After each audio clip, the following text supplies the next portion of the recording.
RCL 957 kami ada bersama Anda. Assalamualaikum warahmatullahi wabarakatuh. Sobat RCL kembali lagi hadir di tengah-tengah Anda semua dalam kegiatan podcast bersama Kejaksaan Negeri Kabupaten Sukabumi di program spesial Jaksa Menyapa.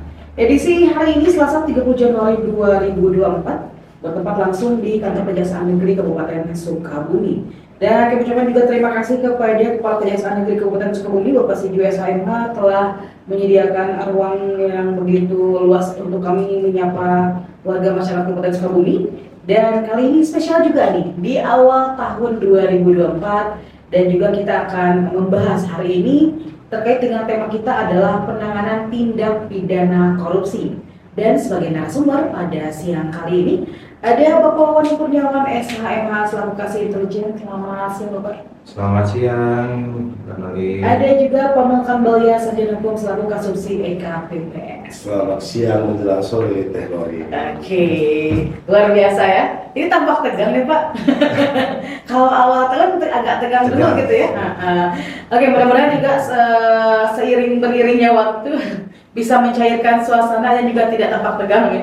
Sobat, dengan tema kita kali ini adalah penanganan tindak pidana korupsi. Ini tema yang luar biasa, memang pasti seluruh masyarakat yang ada di Kabupaten Sukabumi khususnya pasti akan selalu menyimak terkait dengan tindak pidana korupsi seperti apa, lalu unsurnya seperti apa, dan kali ini kita akan kupas secara tuntas ya, kurang lebih sejam ke depan. Mudah-mudahan gak bosan sama Nasyal. Yang mau bertanya-tanya boleh via live streaming kita, silakan dicatat aja, tolong ya Mbak Admin di sana. Kita batasin 2 atau 3 pertanyaan. Oke, Sobat Nasyal dan juga masyarakat Kabupaten Sukabumi, di sini juga ada Pak Kasih Intelijen yang memang biasanya sibuk ya, sekarang menyempatkan waktunya untuk berbincang di program Spesial Jaksa Menyapa kali ini.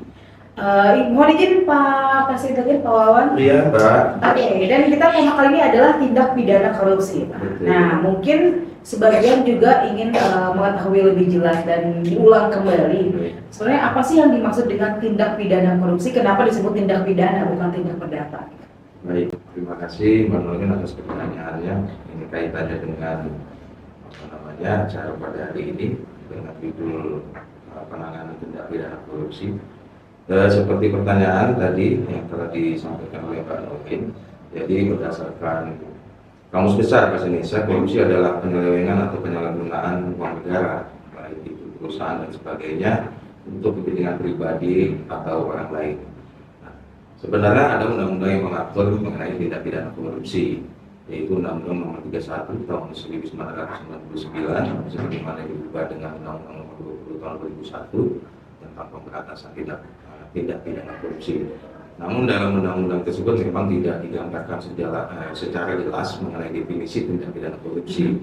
Namun ada beberapa unsur yang di dalamnya ataupun di dalam undang-undang tersebut berkaitan dengan tindak pidana korupsi, seperti yaitu perbuatan melawan hukum, kaitannya dengan penyalahgunaan kewenangan, kesempatan atau sarananya untuk menguntungkan dirinya sendiri, memperkaya dirinya sendiri atau orang lain, ataupun sebuah korporasi yang dapat merugikan keuangan negara. Di situ juga diatur dalam undang-undang tersebut dalam pasal 13 kaitannya dengan jenis-jenis tindak pidana korupsi.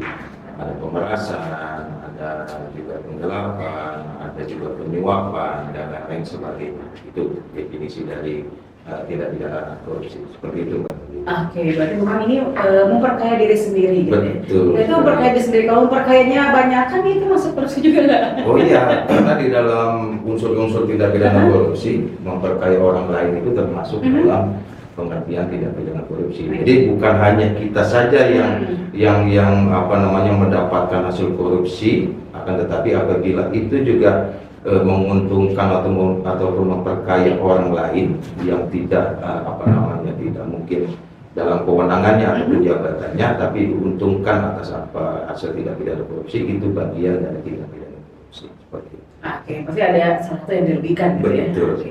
Dan kalau tadi kan ada beberapa landasan hukum, boleh diinformasikan kepada landasan hukum tindak pidana korupsi itu undang-undang berapa atau pasal berapa? Ya, Undang-Undang tindak pidana korupsi diatur dalam Undang-Undang Nomor 31 Tahun 1999, sebagaimana telah diubah dengan Undang-Undang Nomor 20 Tahun 2001 tentang pemberantasan tindak pidana korupsi. Khususnya diatur di dalam bagaimana unsur-unsur tindak pidana korupsi yang bisa kita jerat kepada pelaku korupsi, baik itu setiap orang ataupun subjek hukumnya adalah korporasi. Jadi pelaku korupsi itu bukan hanya subjek hukumnya setiap orang, akan tetapi korporasi ataupun badan hukum bisa juga terjerat tindak pidana korupsi yang sebagaimana diatur dalam undang-undang tersebut. Oke, jadi jelas ya. Ya. Bahwa dalam landasan hukum sendiri bahwa seseorang ataupun juga korporasi ya, jadi yang merugikan atau terkait diri sendiri dan merugikan negara pastinya ya. Betul. Itu masuk tindak pidana korupsi. Nah, kalau dari kejaksaannya sendiri Pak, sebenarnya tugas dan wewenang serta kewajiban kejaksaan dalam penanganan kasus tindak pidana korupsi itu seperti apa sih?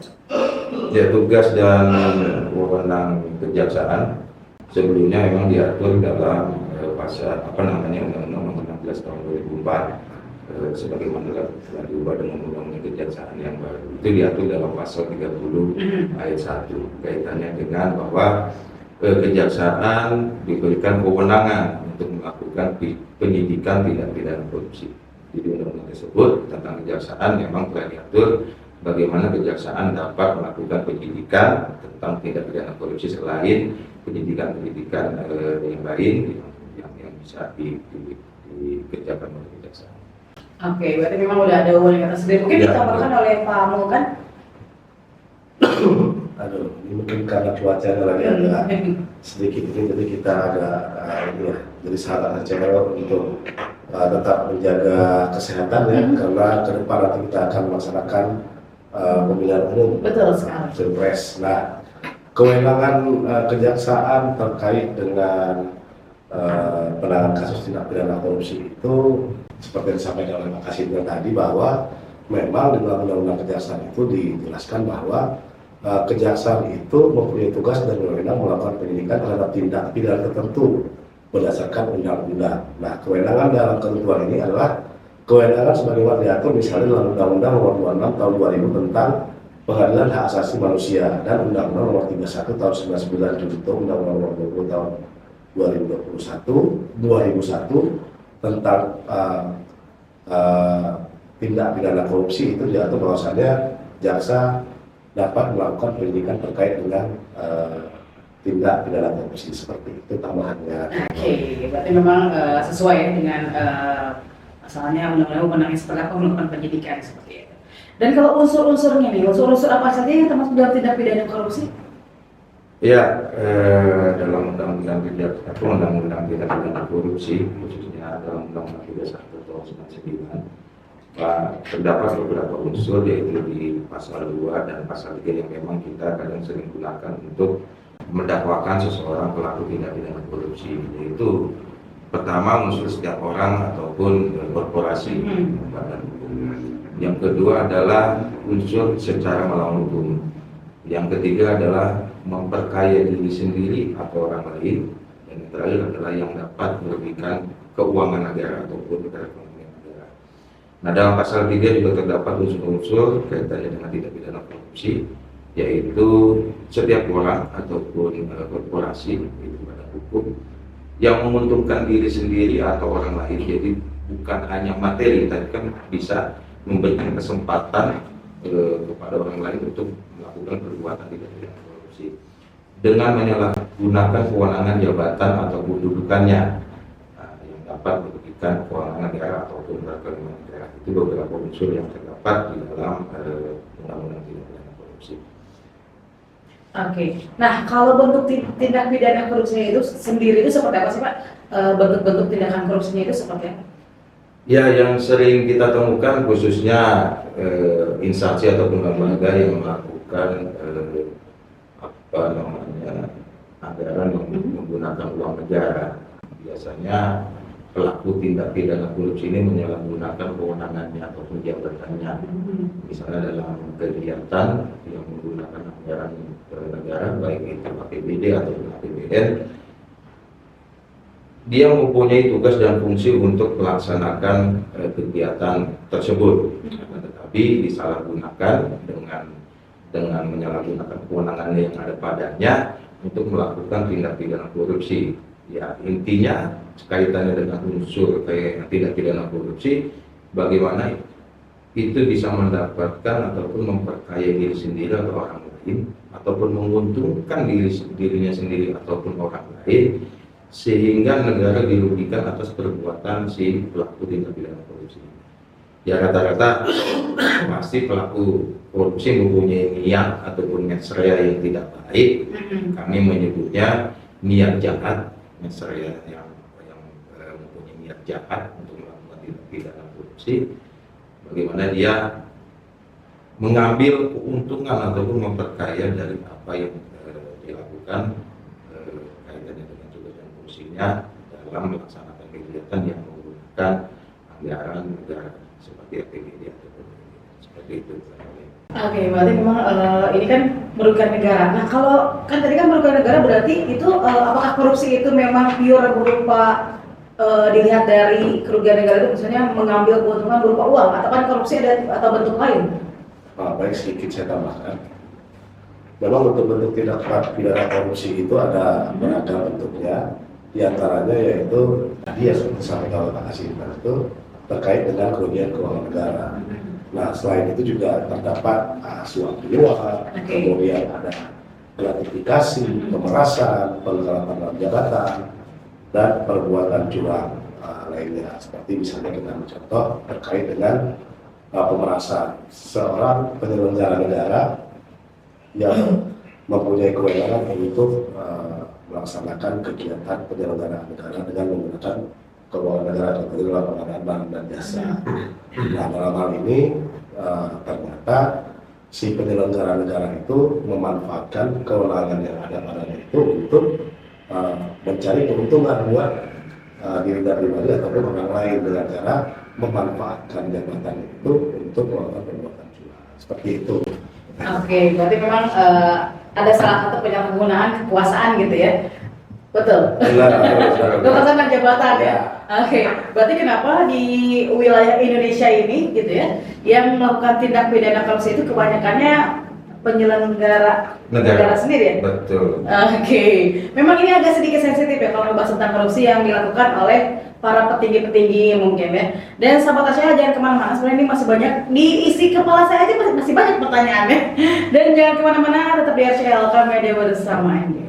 RCL 95,7 kami ada bersama Anda, sahabat RCL. Terima kasih masih bersama kami di sini dalam podcast bersama Kejaksaan Negeri Kabupaten Sukabumi, spesial program Jaksa Menyapa.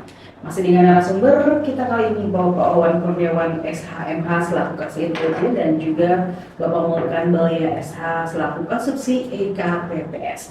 Sobat RCL masih seputar tindak pidana korupsi, bahasan yang sangat menarik dan tidak akan ada habisnya karena memang ini menjadi suatu fenomenal yang bisa dibilang sering terjadi ya, terutama di negara kita ini.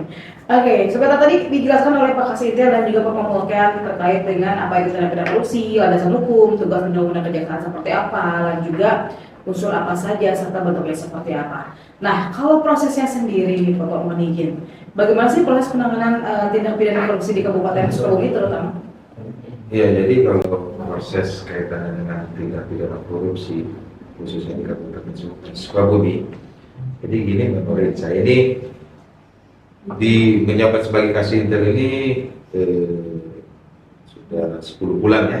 Jadi apa yang saya lihat di Kejaksaan Negeri Kabupaten Sukabumi ini ada beberapa kasus tipikor yang memang sudah dilakukan proses penyidikan dan ada juga yang sudah dilakukan persidangan dan ada juga yang telah mempunyai kekuatan hukum.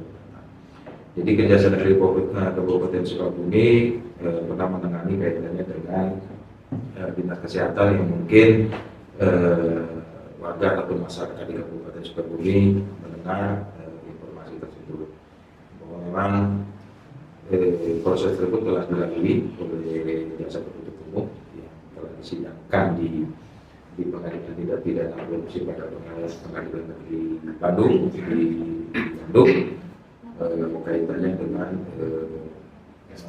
SPK fiktif yang merugikan keuangan negara yang nilainya cukup signifikan, cukup besar, yaitu kurang lebih 35 miliar.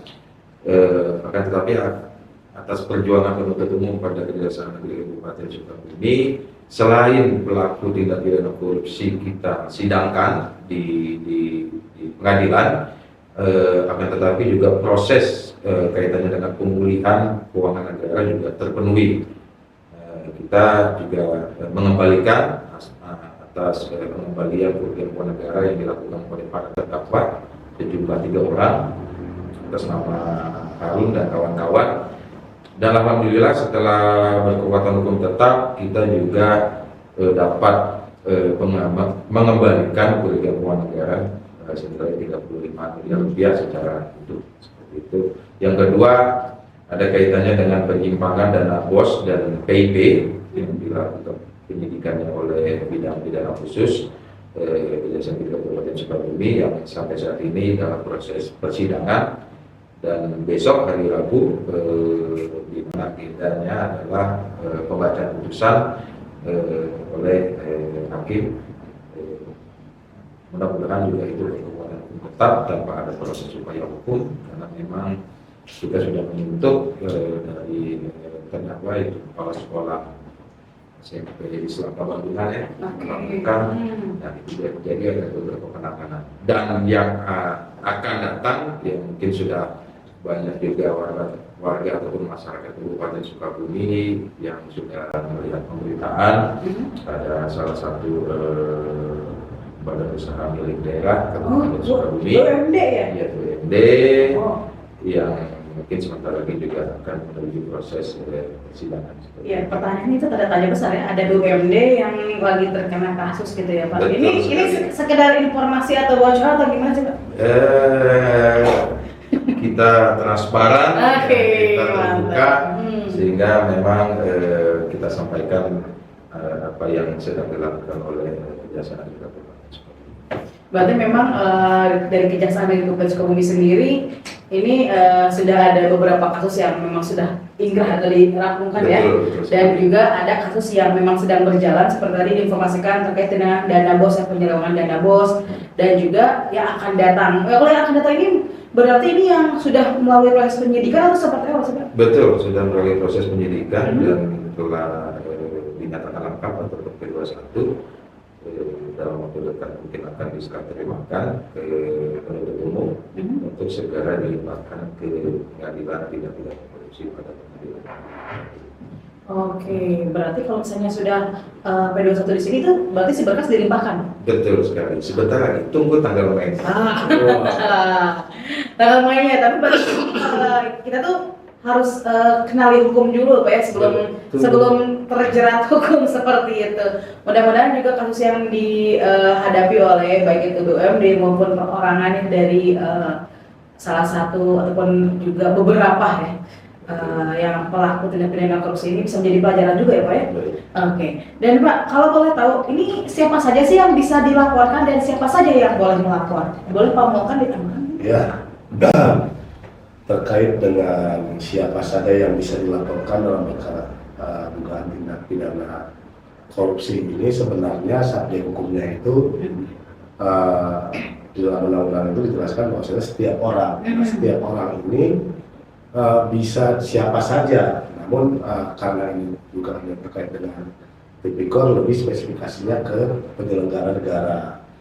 Jadi kemudian selain penyelenggara negara, ternyata badan hukum seperti perusahaan, korporasi itu juga bisa dijerat dengan unsur dari tindak pidana korupsi itu sendiri. Nah, terkait dengan siapa saja yang bisa melaporkan tadi itu,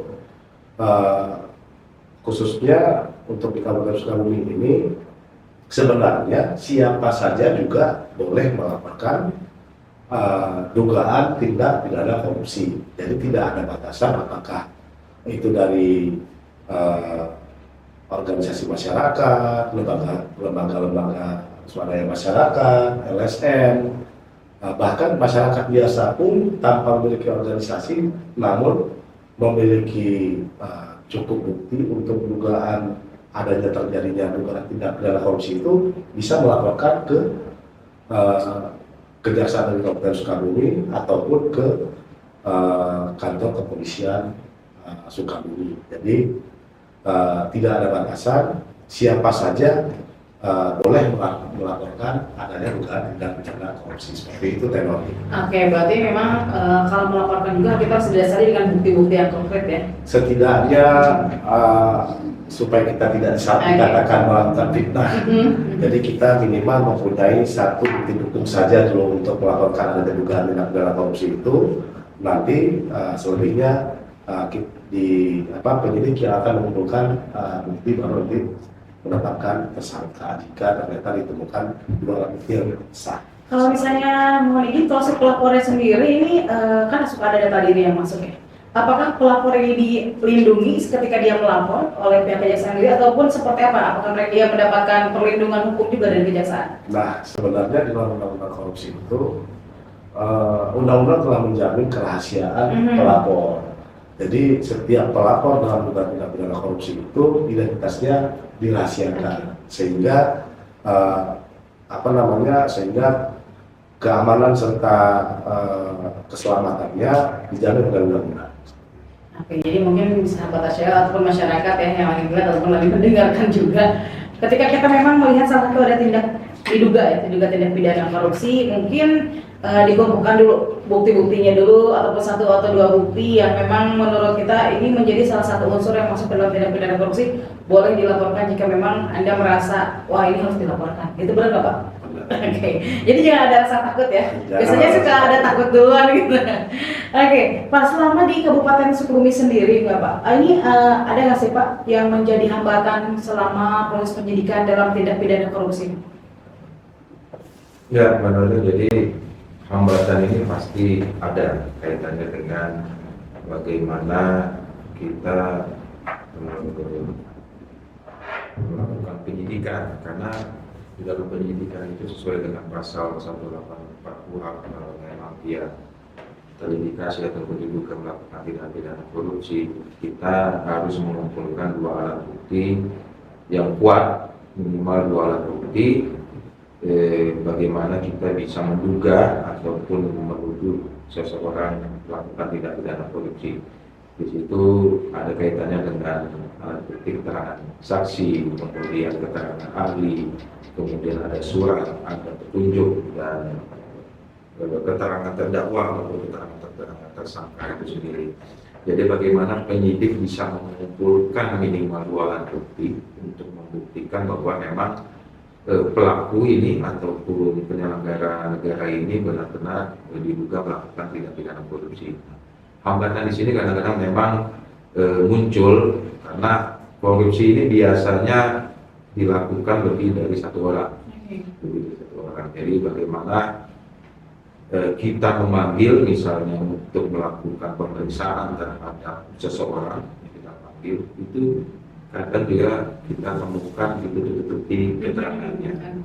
Yang kedua, bisa saja di saat kita mengumpulkan barang bukti baik itu berupa dokumen kaitannya dengan kegiatan yang apa kita sidik, kita melakukan penyidikan, dokumen itu tidak diserahkan ke kita sehingga memang ada alternatif lain kita melakukan upaya hukum kaitannya dengan penggeledahan ataupun yang nantinya akan kita lakukan secara penyitaan untuk memperkuat alat bukti surat terkait dengan alat bukti yang harus dikumpulkan oleh penyidik. Nah, inilah beberapa hambatan yang kadang memang kita hadapi pada saat proses penyidikan yang lebih banyak hambatan-hambatan seperti itu ditutupi keterangannya, yang kedua adalah dokumen tidak diserahkan sehingga kita harus mencari solusi atau alternatif untuk mendapatkan barang bukti tersebut. Yang terakhir, biasanya Mbak Nuril, kalau sudah diduga melakukan tindak pidana korupsi dan kita mempunyai target bahwa itu adalah pelaku, pasti pelakunya juga tidak mengakui ataupun mengingkari. Tapi itu tidak jadi masalah untuk penyidik kalau misalnya memang dia tidak mengakui ataupun tidak jujur dalam memberikan keterangan dalam proses pemeriksaan untuk memperkuat pembuktian. Itu tidak ada masalah karena ada alat bukti lain yang memang kita bisa dapatkan selain dari keterangan tersangka atau itu. seperti itu. Berarti memang pas masih udah masuk ke tahap penyidikan juga masih ada yang tidak mengakui perbuatan-perbuatannya. Betul. Oke, itu sebenarnya manusia. Ada pepatah bilang, maling mana ada yang ngaku sih. Tapi maling bisa dibikin ngaku ya Bisa kalau dibikin kejaksaan. ngaku. Itu entah bagaimana caranya, cuma pihak kejaksaan yang tahu. Mungkin ada tambahan dari Pak Mulkan? Cukup. Cukup ya. Oke Pak, sebelum kita mengakhiri kebersamaan kita, karena juga sebenarnya masih banyak yang nanya terkait dengan tindak pidana korupsi. Cuma mungkin lebih banyak pertanyaannya pengen di luar ini kayaknya ya, luar layar. Luar layar. Oke Pak, sebelum kita mengakhiri kebersamaan kita Pak, boleh ada himbauan ataupun pesan bagi masyarakat Kabupaten Sukabumi, terutama mungkin bagi para penyelenggara negara ataupun juga para petinggi-petinggi pejabat-pejabat yang ada di Kabupaten Sukabumi Pak. Pak kasih terus. Ya kalau untuk penyelenggara negara, apalagi ini di awal tahun ya Mbak Norin ya. Iya betul. Awal tahun kaitannya dengan mungkin pejabat publik atau penyelenggara negara yang menggunakan uang negara kaitannya dengan fungsinya dalam menjalankan kegiatannya. Ya kami berharap bahwa gunakanlah uang negara itu memang sesuai dengan peruntukannya ataupun memang sesuai dengan kegiatannya. Jangan sampai ada mempunyai niat jahat untuk bagaimana dia berniat untuk memperkaya diri sendiri ataupun menguntungkan dirinya sendiri ataupun orang lain dalam melaksanakan kegiatannya, sehingga masyarakat tentunya berimbas kaitannya dengan perbuatan seperti itu. Ya saya berharap dan juga berpesan kepada penyelenggara negaranya, khususnya OPD ataupun dinas-dinas di Kabupaten Sukabumi ataupun misalnya kepala desa ataupun instansi ataupun lembaga yang menggunakan uang negara, baik itu APBD, APBN, pergunakanlah uang itu sebaik mungkin. Yang kedua, tentunya kami berharap juga kejaksaan tidak berdiri sendiri. Di sini ada masyarakat Kabupaten Sukabumi yang bisa melakukan pengawasan, monitoring. Mbak Nurin juga bisa melakukan monitoring, pengawasan di Kabupaten Sukabumi. Bagaimana memang pembangunan di Kabupaten Sukabumi ini yang menggunakan uang negara, menggunakan APBD ataupun APBN dapat dilaksanakan sesuai dengan peraturan perundang-undangan, dan memang pembangunan ini dapat dirasakan oleh masyarakat Kabupaten Sukabumi. Apabila memang ada indikasi-indikasi terkait dengan perbuatan korupsi ataupun perbuatan curang dalam melaksanakan kegiatan tersebut, tentunya kita meminta aspirasi dari lembaga swadaya, masyarakat, organisasi masyarakat juga untuk bisa melaporkan ke kami, sehingga kami juga bisa melihat apakah memang di situ ada dugaan tidak pidana korupsi seperti itu, Pak.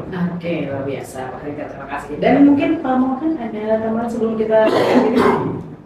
Kalau saya mah sedikit aja ya, menurutnya, karena perbuatan pidana itu kan dapat dicegah dengan cara kenali hukum, maka kita akan terhindar dari hukum. Oke, mantap, luar biasa. Kenali hukum, jauhi hukuman. Kenali hukum ya, dekati jaksa. Oke, sobat Tanya, terima kasih sekali lagi Bapak Kasintel selaku Kasih Intelijen pada Kejaksaan Kabupaten Sukabumi, Bapak Wawan Kurniawan SHMH, dan Bapak Mulkan Balya Sarjana Hukum selaku Kasubsi IKPPS pada kesempatan kali ini di Bincang Kita Jaksa Menyapa edisi hari ini. Dan sobat Tanya, terima kasih kebersamaannya. Kami Narin dan kru yang bertugas undur pamit. Assalamualaikum warahmatullahi wabarakatuh. Waalaikumsalam.